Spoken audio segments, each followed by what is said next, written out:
I want to read a quote from Dallas Mavericks owner Mark Cuban comparing his league to the National Football League. And here's what he said. It's not a new concept. It's something we've heard before. He said, the NFL sells the NFL.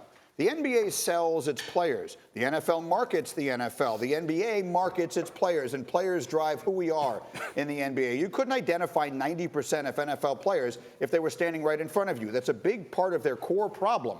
If you look at the social media following of NFL players, it's not that big. So that's an issue for NFL players. And I'm thinking it's by design from the NFL because that's what gives them more leverage. NFL players don't make nearly as much off the field, other than the quarterback and maybe one skill position player, maybe two per team, as NBA players do, because they just don't have the brand or visibility. That gives the NFL a lot more negotiating power, and I think that's something that the NFL should be helping their players with more.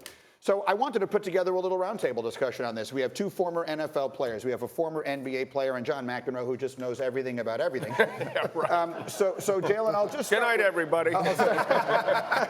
I'll just start with you. When you hear Mark Cuban saying that, what do you think? I'm like, where has he been?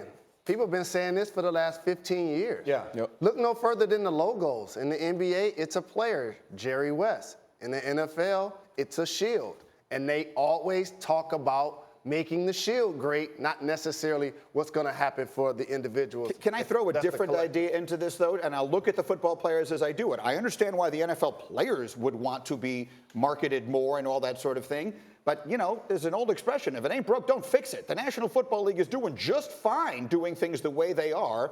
They are overwhelmingly the dominant force in American sports today. Why would they be looking to change that? Can I answer that before you go guys? for it. No, I'm just to say the owners don't want to change it. The Right. players would like to change it. I got news for you. They're wearing helmets, which doesn't help. You don't see them as often. Right. There's a lot more players that come and go.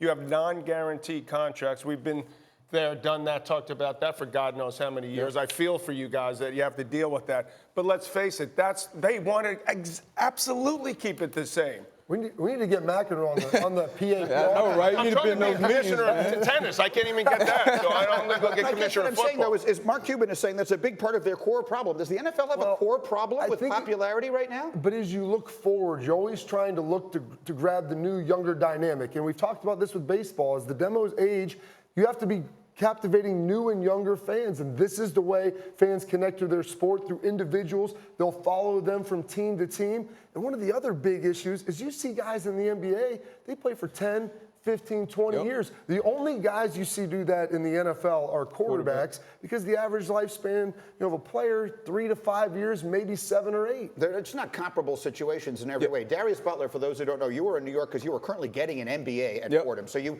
have I would imagine, an interesting perspective on this. I'd like to hear it. Yeah, I mean, like you said, we're wearing helmets, and our careers are a lot shorter. And it's a reason why only one guy in the NFL has a big shoe deal, and that's Odell at $25 million. That's the biggest shoe deal you have in the NFL. It's a reason for that. He was, obviously had his helmet off a lot. He had the hair. He had the young kids.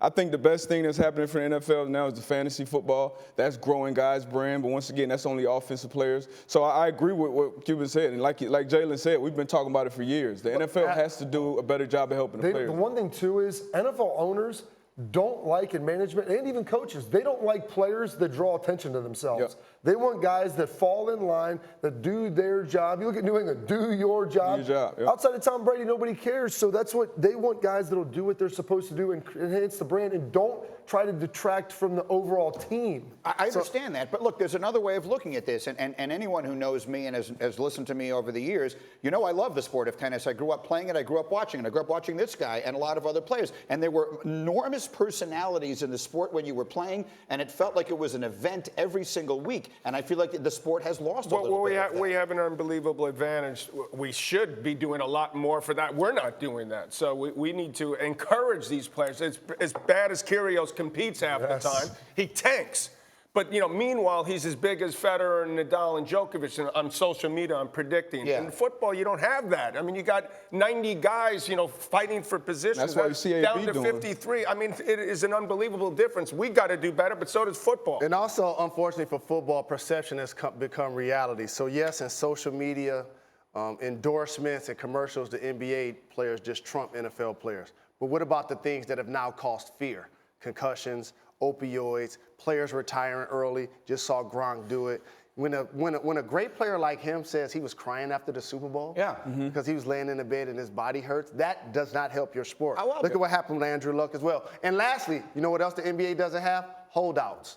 Ezekiel Elliott, Melvin Gordon. So these are all of the things that their owners have continued to push on their players and not allow them to. Because they have guaranteed contracts. Exactly. There you go. I understand. I don't mean to be the sort of voice on the other side of this, but it does seem to me that if I'm running a National Football League team right now, and those are the people who have to make these decisions, I'm thinking, things are going pretty well. My television ratings are actually up. Fantasy football, to your point, and some of my rule changes have made the sport as popular as it's ever been. Young people are into it because they're playing fantasy football. The same young people who are into basketball are into fantasy. Young people are playing what kind of football? Fantasy football. What about real football? They're not Okay, playing. so hold on, let me look in the finish. future. Let me finish. When you talk about going viral, we see Bronny's videos and we're like, wow. When people saw Leonard Fournette Jr.'s videos, they didn't know how to respond. Yeah, I understand what you're saying. There's a difference. Yeah. I don't identify that right now as being the kind of problem that I feel like it's being discussed as. Thank you for watching ESPN on YouTube. For more sports, highlights, and analysis, be sure to download the ESPN app. And for live streaming sports and premium content, subscribe to ESPN+.